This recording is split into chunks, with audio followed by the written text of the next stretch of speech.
Hello BookTube. Today I will be doing the Naughty or Nice BookTube tag. This tag was created by MJ and Criminali, and I was kindly tagged by Gem of Gem's Books, Reading and Stuff. I will leave links to both MJ and Criminali's original videos in the show notes down below, as well as Jim's video. And again, thank you, Jim, for tagging me. So let's get going. I'm going to do both prompts, or both parts of the tag. So the nice list prompts. What book, or prompt number 1, what book filled your heart with joy in 2022? There were a lot of books that filled my heart with joy. Almost exclusively manga. This year, 2022, has been a gangbuster year for manga for me. I have rediscovered my love of manga and have fallen hard. So I'm going to do 3 manga series for this prompt. 2 of which I've largely discovered. I mean, it was late last year, but I've read most of the series, both series, this year and have gotten caught up. And I love them both. And I love that, I mean, the episodic, the serialized sort of reading them when new volumes come out. Although I want new volumes now. But anyway, so starting with those 2, I'm going to go with Tolobon Hanako-kun by ID Iro. Tolobon Hanako-kun is a manga series set at an incredibly haunted school in Japan.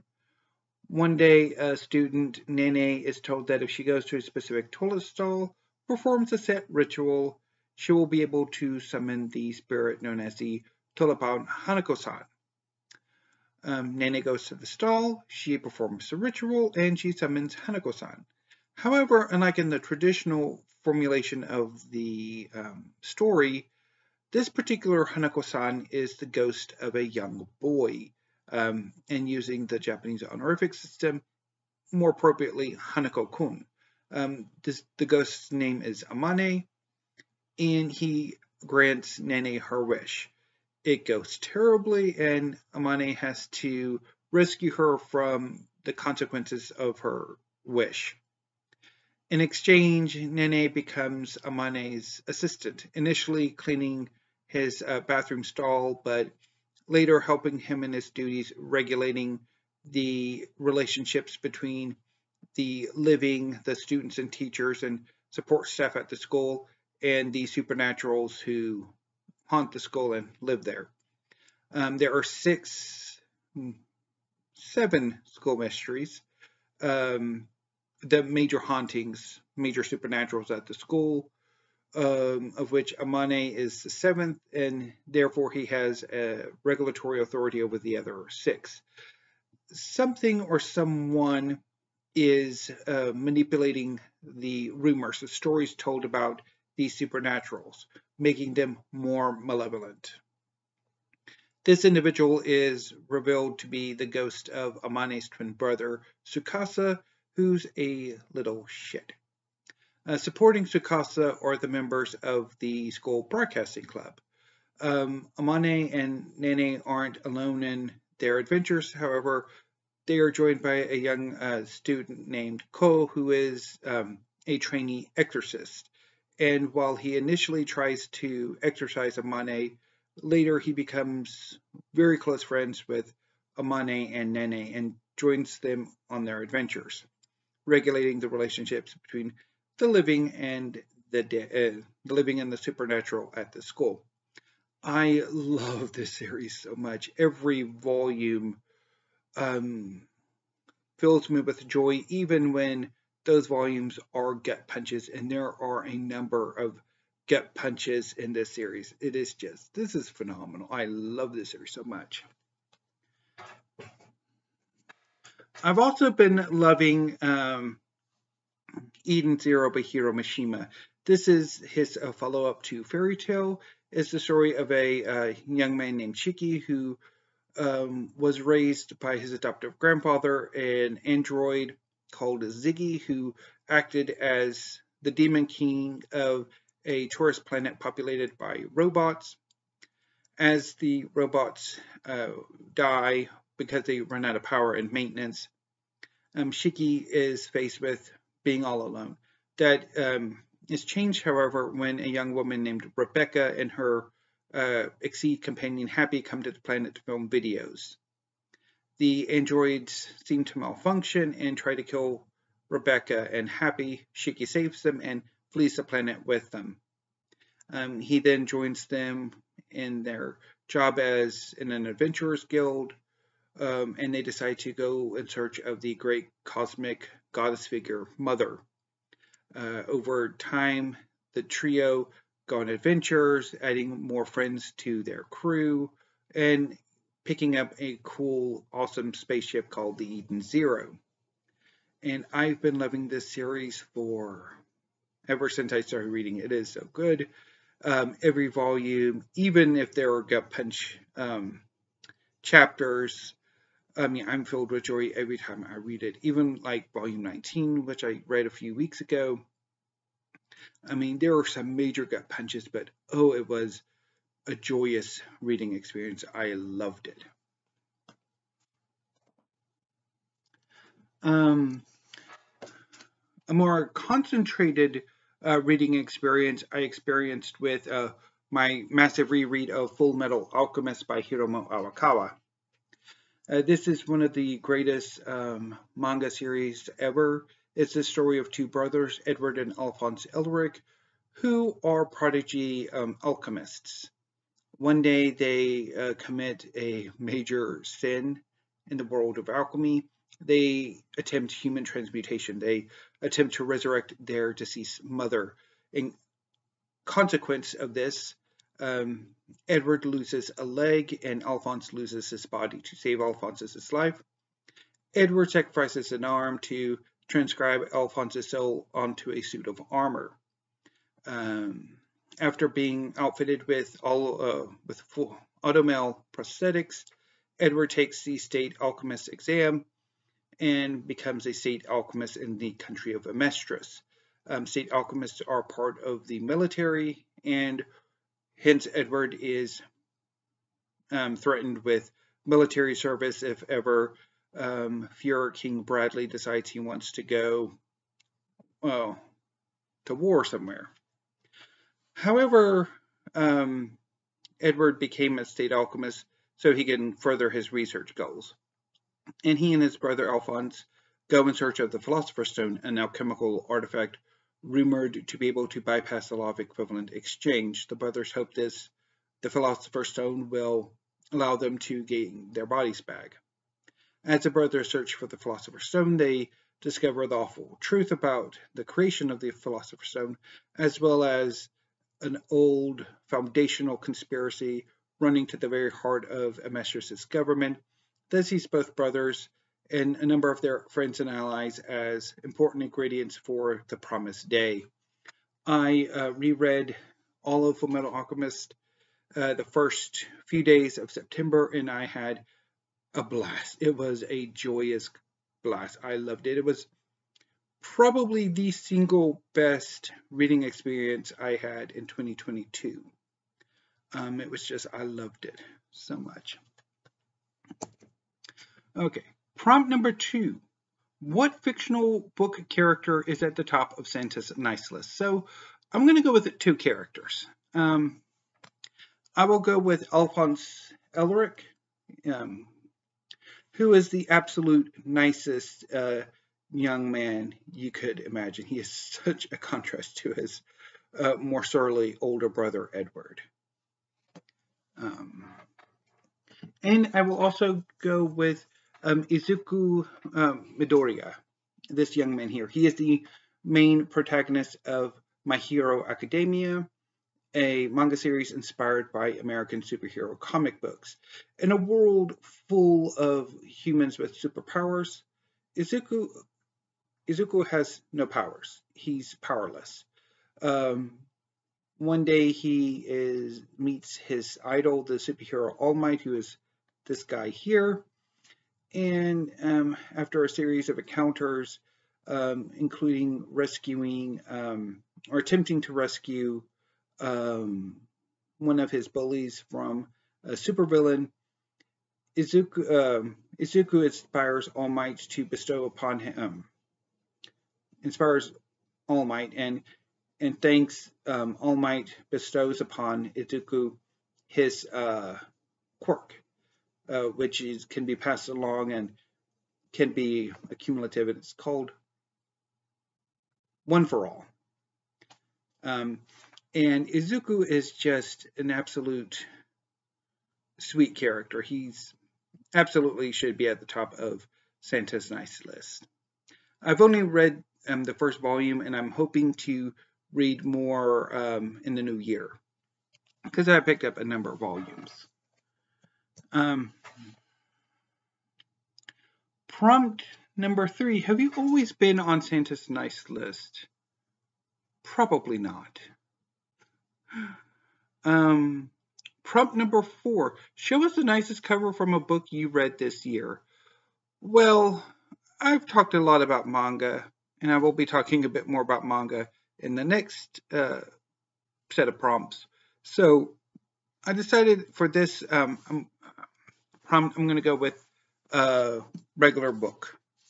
And so I'm going to go with the cover to Maria Theresa by Barbara Stollberg-Rilinger. This is a massive biography of Maria Theresa, and I love that cover. It is so amazing.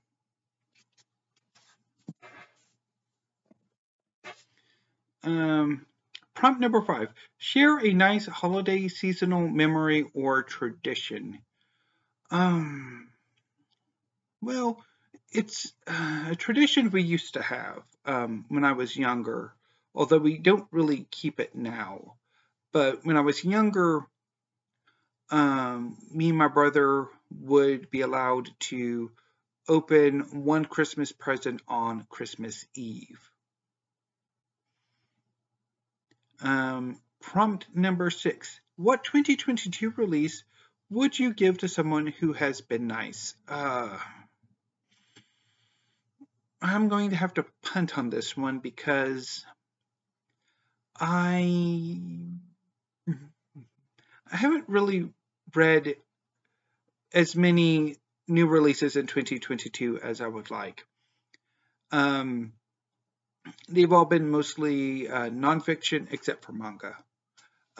They've all mostly been nonfiction and rather more academic nonfiction at that. So I don't really know if I could. And I agree with Steve Donahue's argument that blanket recommendations or gifting is maybe not necessarily the wisest idea because everybody has different tastes. So I'll punt on this one and the similarly question in the naughty list. So the final prompt of the nice list is, who is the nicest booktuber? So here I'm going to basically use this as a tag, or to tag people. So for the nicest booktubers, I'm going to go with 3. Steve Donahue, Micah Cummins, and Peg of the History Shelf. And then I'll leave links to all of their channels in the show notes down below. Let's move on to the naughty list.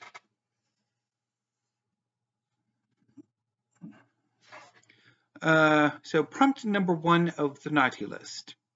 Name your favorite naughty fictional character. So I'm going to go back to manga. I could also probably go with superhero comics for this too. But I'm going to go with manga. And I'm going to pick Sasuke Uchiha, this young man here. He is the deuteragonist and I would argue main antagonist of Naruto by Masashi Kishimoto.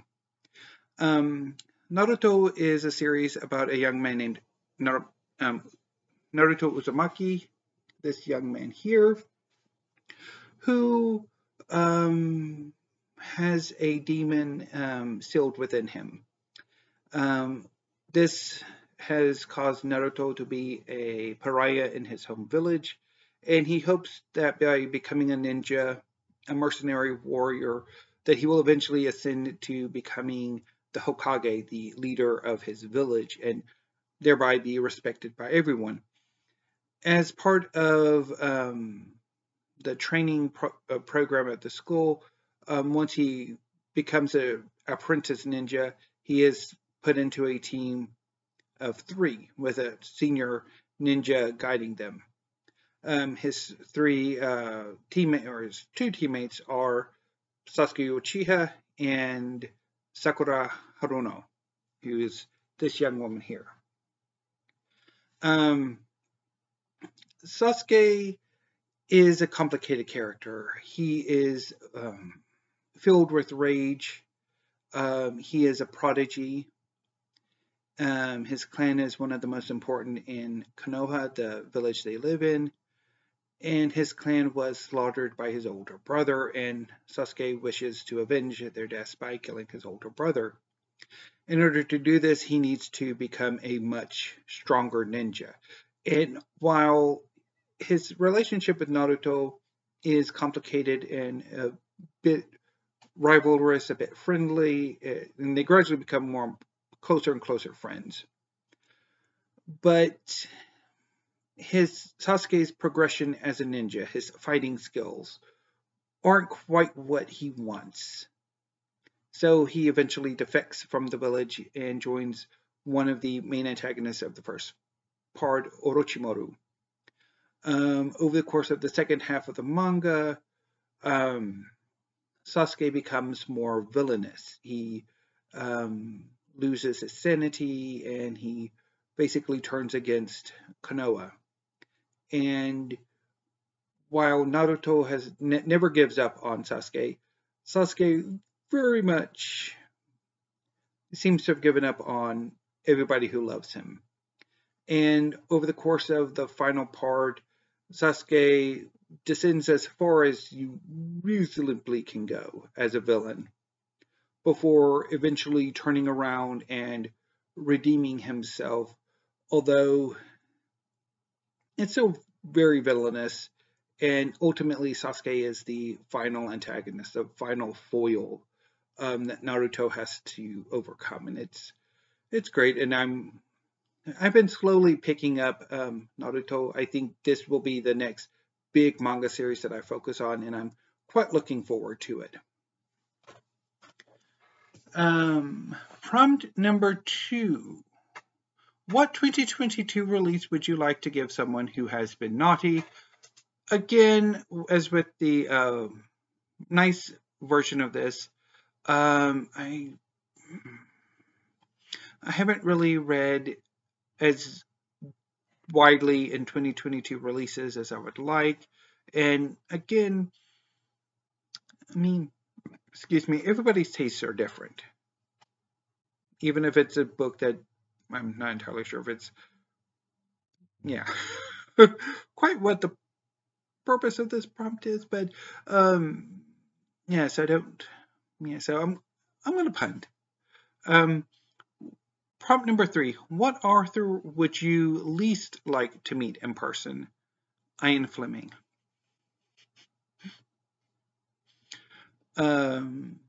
Largely because I don't think we would get along all that well at all. Prompt number 4.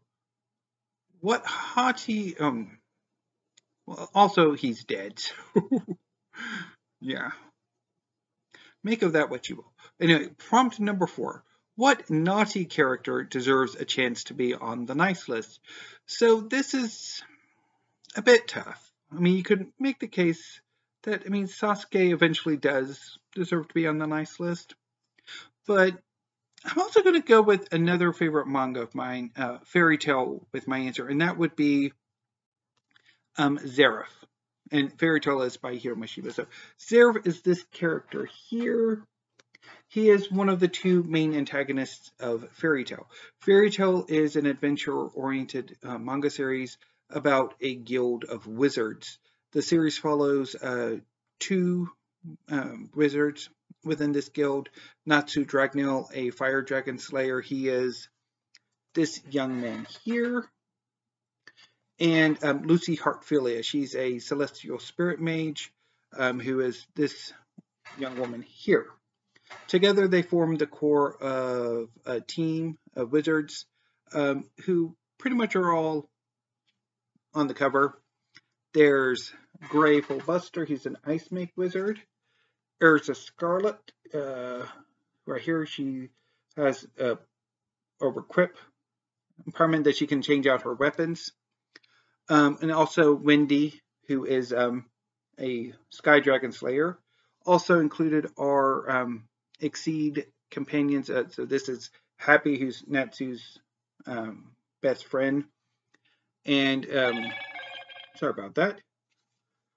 Carla, who eventually is able to turn into a human. So yeah, so I love Fairy Tail. It is my favorite manga series, and I'm looking forward to reading the entire series in January. But anyway, but the thing about Zeref is that for all of his power, he is one of the most powerful wizards in this world.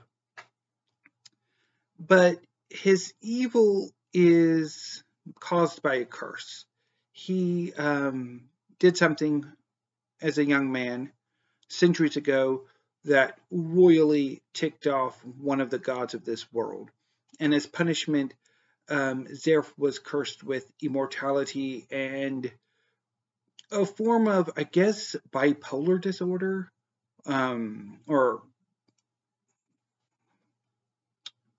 not maybe quite bipolar disorder, but it's basically a curse to where if he values life, his powers are out of control, and he basically kills everyone around him.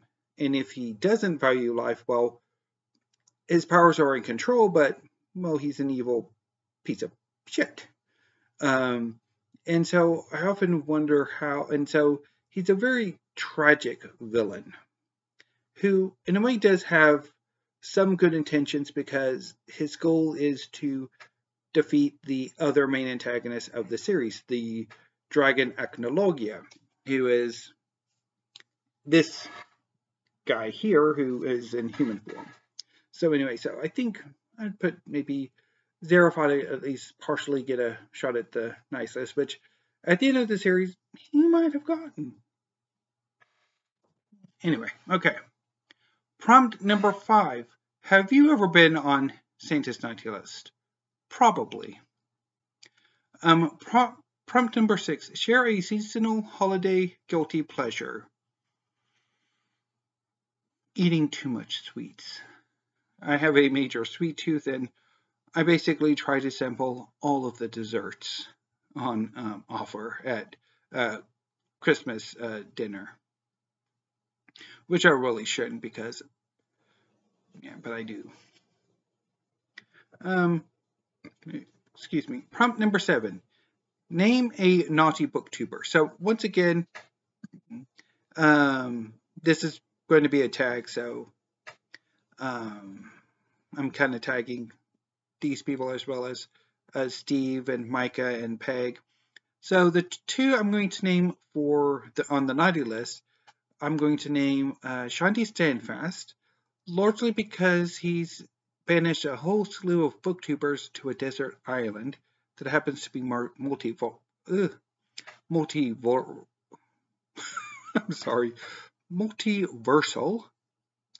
Although I do love those videos, Desert Island Books conversations. So I guess that probably puts me on the naughty list since I'm enjoying a number of my fellow booktubers being banished to desert islands. And Michael K. Vaughan, who has deprived Roger of his one pleasure in life, which is buying more books, because Michael K. Vaughan has taken up the 500 book challenge where he will not buy any more books except for comic books until after he's read 500 books that he already owns. So poor Roger will not be buying anything for a very, very, very long time. So anyway, BookTube, that was the naughty or nice list BookTube tag. In addition to the 5 booktubers I've tagged, if you would like to do this tag, consider yourselves tagged, and I will see you later this evening with another video. So until then, thank you, have a great afternoon, and stay safe.